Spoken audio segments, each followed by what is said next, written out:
appeared before the Congressional Committee to tell what I knew of activities which might lead to an attempt to set up a fascist dictatorship. The potential for the disastrous rise of misplaced power exists and will persist. The very word secrecy is repugnant in a free and open society. And we are, as a people, inherently and historically opposed to secret societies, to secret oaths, and to secret proceedings. President Bush signed a formal agreement that will end the United States as we know it. And he took the step without approval from either the U.S. Congress or the people of the United States. The secret organizations of the world power elite are no longer secret. It's known as the Bilderberg Group. Could their objective be world domination? I'm Jim Tucker. I've chased Bilderberg for 30 years. I'll never give up the chase. Bilderberg plan for the whole world is nothing less than world government. I'm not comfortable with that at all. Who elected these guys to run the planet? They are the elitists. They feel they should run the world for their own selfish interests. Now we can see a new world coming into view. A world in which there is the very real prospect of a new world order. Bilderberg is making great progress toward a world government, and only an educated, informed public can stop them in their tracks. David Rockefeller admits in his own memoirs that he wants to destroy the United States. Right. He's a traitor. It's good to be back at the Council on Foreign Relations. As Pete mentioned, I've been a member for a long time and was actually a director for some period of time. I never mentioned that when I was campaigning for re-election back home in Wyoming. Let us never tolerate outrageous conspiracy theories.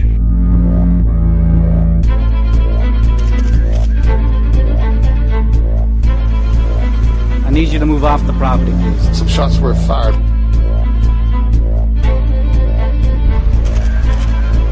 There's Bilderbergers right there. The Trans-Texas Corridor is a vital part because we stop here in Texas. We stop the new world order right here in Texas. This thing started here. And to save this country, we kill this damn thing here.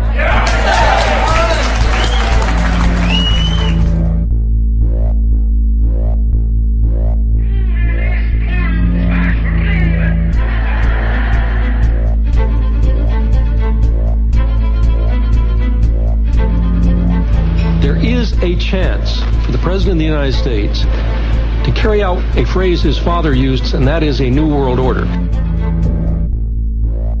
Your new world order will fall. Humanity will defeat you. The answer to 1984 is 1776.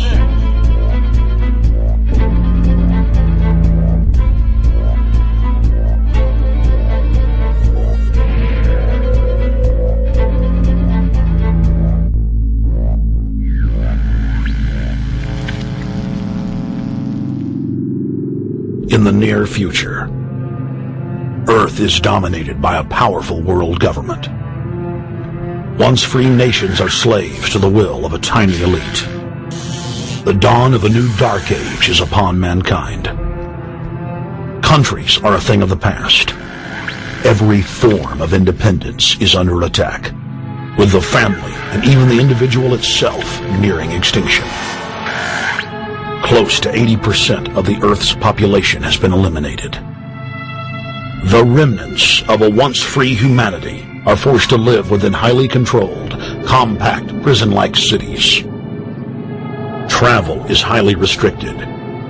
Superhighways connect the megacities and keep the population from entering into unauthorized zones. No human activity is private. AI supercomputers chronicle and categorize every action. A prison planet dominated by a ruthless gang of control freaks, whose power can never be challenged.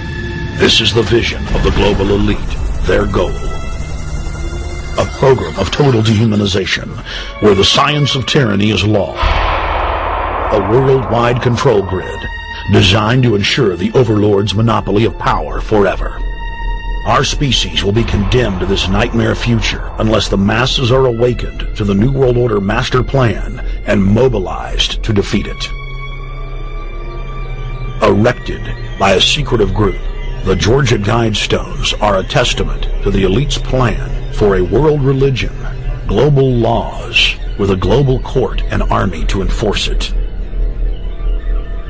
And set in stone, it is written that the population never rise above 500 million.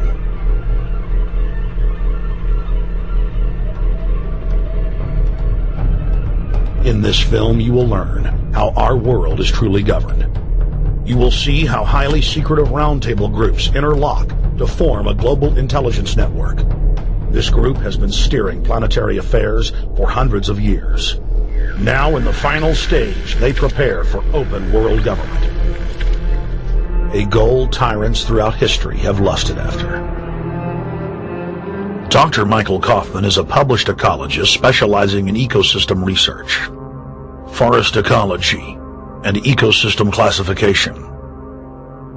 Dr. Kaufman played a key role in blocking the ratification of the Convention on Biological Diversity in the U.S. Senate. The concept of a New World Order has been around for centuries. It's been receiving tremendous play over the last half of the 20th century. George Bush, the first senior president, George Bush, used it a lot in his speeches and really implies that he really wants to see a order in which we have a universal or a global type of governance in which every human being on planet Earth is ultimately responsible to policies that are being formulated at the international level.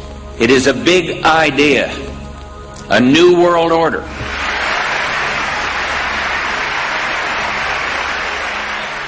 President Bush said that the New World Order was in tune, and that's what they were working for. The UN is part of that government. They're working right now very significantly for a North American Union. That's why there's a lot of people in Washington that don't care too much about our borders. They have a philosophical belief that national sovereignty is not important. It's also the reason I have made very strong suggestion that we need not be in the United Nations for our national security.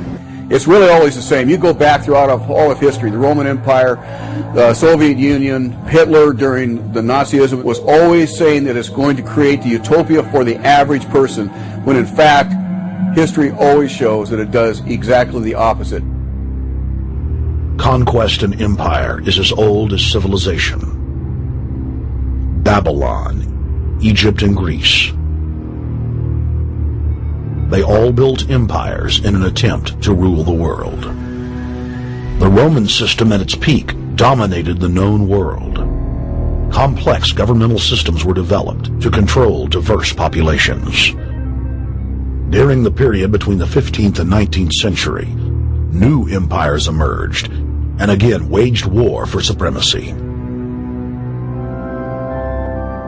The nobility, as well as the thriving merchant class, were financed by a handful of private banks. Many of the great money houses would hedge their bets and finance both sides of a war.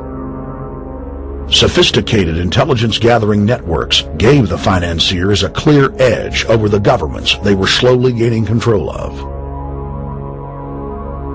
On the 18th of June, 1815, agents of the British arm of the Rothschild family looked on as Emperor Napoleon Bonaparte fought desperately to save his army from the jaws of a British-Prussian pincer attack. A Rothschild agent was able to get the news of Napoleon's defeat at the hands of Lord Wellington to Nathan Rothschild, a full 20 hours before the news reached London.